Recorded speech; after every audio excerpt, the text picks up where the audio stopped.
चाची तुनक कर बोली। हाँ, इसीलिए अपनी करनी का किया भुगतेंगे अब ये तीनों।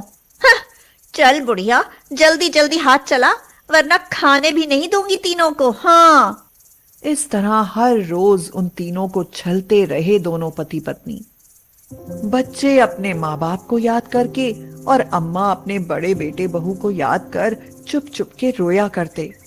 कई महीने इसी तरह चलता रहा और एक दिन दादी के हाथ पैर में कोढ़ निकल आया तो उनके बेटे बहू ने दादी को तहखाने में बंद कर दिया और भूखी प्यासी मरने को छोड़ दिया और बच्चों से सारा काम करवाने लगे।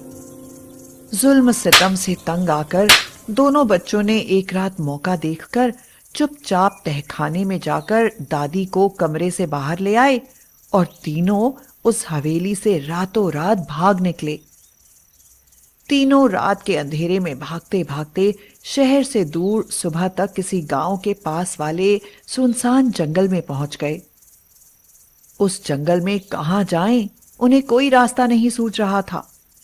तीनों बहुत थक गए थे और दादी का प्यास से गला सूख रहा था।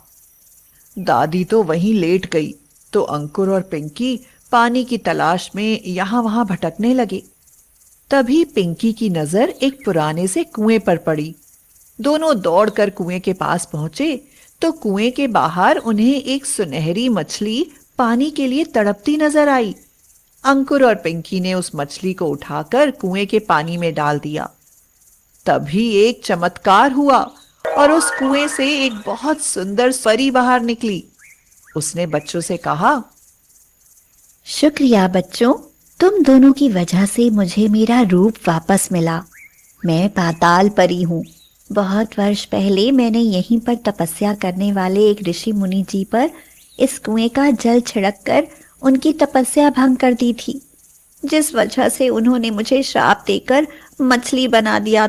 मैं तब से जल के पास होकर भी जल के लिए तड़पती रही और आज तुम मासूम निष्पाप बच्चों की वजह से मुझे उस श्राप से मुक्ति मिली।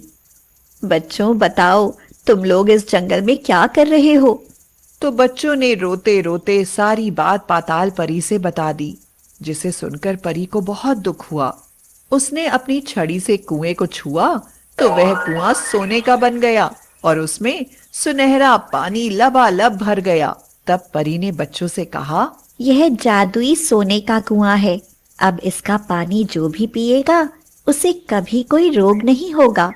वो हमेशा सुंदर और तंदुरुस्त बना रहेगा और जो कोई इस पानी से स्नान कर लेगा उसकी सारी बीमारियां समाप्त हो जाएंगी। इस कुएं का पानी कभी खत्म नहीं होगा। फिर परी ने बच्चों को एक जादुई छड़ी देते हुए कहा, इससे जो भी मांगोगे यह तुमको देगी और तुम तीनों की हर दम रक्षा करेगी, और अगर इसे कोई चुराने की कोशिश करेगा तो यह उसकी मरम्मत भी करेगी। फिर परी ने अपने जादू से उन तीनों के लिए एक बहुत सुंदर सा घर बनाया।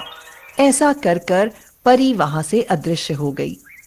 अंकुर और पिंकी फटाफट कुएं का पानी अंजलि में लेकर दादी के पास आए और दादी को थोड़ा पानी पिलाया। दादी तो फटाफट उठ बैठी। फिर दादी को कुएं के पास ले जाकर पानी उनके ऊपर छिड़का तो चमत्कार हो गया। दादी का कुष्ठ रोग बिल्कुल ठीक हो गया और वो तीनों उस आलीशान मकान में रहने लगे। उनके आलीशान घर को देखकर पास के गांव वाले भी वहीं आकर बस गए। दादी, अंकुर और पिंकी उस जादुई कुएं के पानी से सबकी बीमारी ठीक करते और जादुई छड़ी से धन मांगकर जरूरतमंद लोगों की मदद किया करते। इस वजह से वह तीनों बहुत लोकप्रिय बन गए और उधर चाचा चाची को उनके किए की सजा मिली। उन दोनों को कोढ़ कुष्ठ रोग हो गया और उस जादुई सोने के कुएं की महिमा सुनकर वो दोनों भी वहां ठीक होने आए। लेकिन जादुई छड़ी उन्हें देखते ही उन दोनों पर इतना बरसी कि चाचा चाची की हड्डी पसली एक हो गई। उन दोनों ने दादी, अंकुर और पिंकी से माफी मांगी तो उन्होंने माफ करके पानी उनके ऊपर छिड़का और वो स्वस्थ हो गए। उसके बाद चाचा चाची ने सारी प्रॉपर्टी अंकुर और पिंकी के नाम कर दी और सच्चे मन से उन दोनों को अपने बच्चे मानने लगे। अब उनका परिवार फिर से पूरा और खुशहाल बन गया था।